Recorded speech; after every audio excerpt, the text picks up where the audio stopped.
রাধে রাধে, জয় Shrikrishna. Pinki Gopal lifestyle চ্যানেলে আপনাদের সকলকে জানাই আমার আন্তরিক ভালোবাসা এবং শুভেচ্ছা। বন্ধুরা কেমন আছেন? আশা করি সবাই সুস্থ আছেন, ভালো আছেন। ভগবান শ্রী গণেশের অশেষ কৃপা পেতে অবশ্যই কমেন্ট বক্সে লিখুন জয় শ্রী গণেশ। বন্ধুরা, এই পর্বের বিষয় হলো 2024 সালে 1431 খ্রিস্টাব্দে গণেশ চতুর্থী কবে। পূর্ণাঙ্গী সময়সূচি। গণেশ চতুর্থীর দিন গণেশ ভগবানকে পূজা করার বিশেষ সময়। গণেশ পূজাতে কি ভুল করা একেবারেই উচিত নয়। নিয়ম না জেনে গণেশ পূজা করলে পূজার সুফল লাভ করা যায় না, তা নিয়ম জেনেই করুন। গণেশ পূজায় কি নিয়ম পালন করতে হবে সেটা জানাবো এই ভিডিওর মাধ্যমে। ভিডিওতে যাবার আগে পিঙ্কি গোপাল লাইফস্টাইল চ্যানেলটাকে আপনারা সাবস্ক্রাইব করে এবং বেল আইকনটা প্রেস করে অবশ্যই রাখুন, যাতে আমার ভিডিও ছাড়া সাথে আপনাদের কাছে পৌঁছে যায়। ভাদ্র মাসের শুক্লপক্ষের চতুর্থী তিথিতে বিশেষ মহত্ব রয়েছে। এই তিথিকে গণেশ চতুর্থী বলা হয়ে থাকে। মনে করা হয় এই দিনে জন্মগ্রহণ করেছিলেন ভগবান গণপতি। বাড়িতে অনেকে গণেশ পূজা করে থাকেন। ভগবান গণেশের আশীর্বাদ ও বাধাবিঘ্ন দূর হয়, পাশাপাশি পরিবারের সুখ শান্তি বজায়ও থাকে। তবে গণেশ যত তাড়াতাড়ি তুষ্ট হন, তাড়াতাড়ি ততই রেগে যান এবং শাস্ত্র মতে কিছু জিনিস ভুলেও পুজোর সময় করা একদমই উচিত নয়।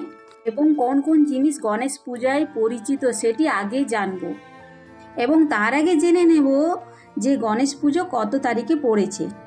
2024 সালে এবং বাংলা 1431 সালে গণেশ চতুর্থী কবে পালন করা হচ্ছে।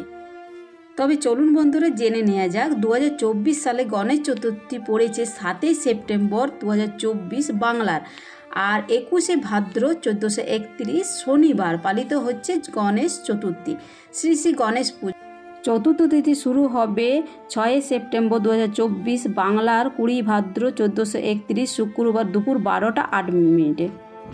পর থেকে গণেশ চতুর্থ তিথি সমাপ্ত হবে 7 সেপ্টেম্বর 2024 বাংলার, 21 ভাদ্র 1431 শনিবার দুপুর 2:14 মিনিটে।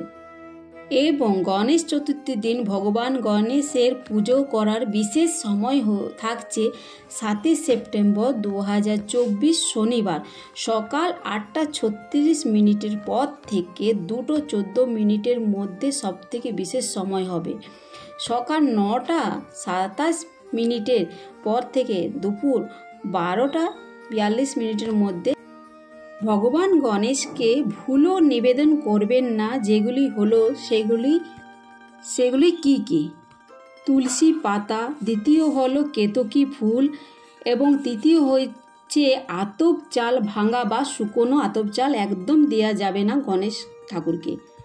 এবং চতুর্থ হলো সাদা রঙের বস্ত্র। সাদা রঙের বস্ত্র পরে পুজোতে বসা চলবে না, এবং সাদা রঙের বস্ত্র গণেশ ঠাকুরকেও পরানো যাবে না।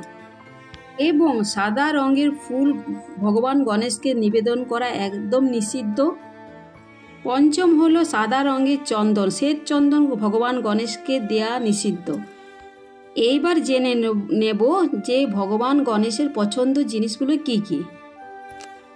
ভগবান গণেশকে লাল রঙের পোশাক পরাবেন।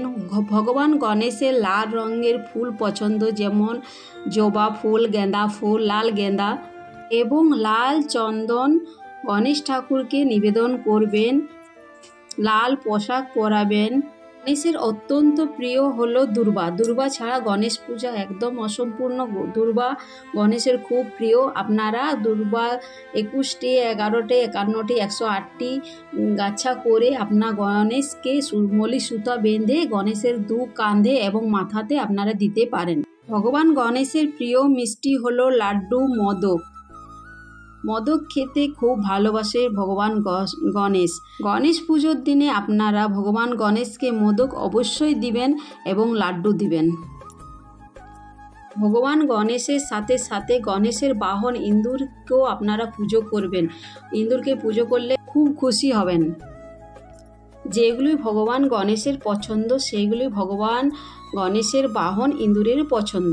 তো চলুন বন্ধুরা, ভিডিওটা আমি এইখানে এন্ড করছি। নিশ্চয়ই আপনাদের ভালো লেগে থাকবে আর আশা করি আপনারা ভিডিওটা সম্পূর্ণ দেখবেন। তো চলুন, রাধে রাধে, সবাই ভালো থাকুন এবং সুস্থ থাকুন। জয় কৃষ্ণ, জয় গণেশ, হরে কৃষ্ণ, রাধে রাধে।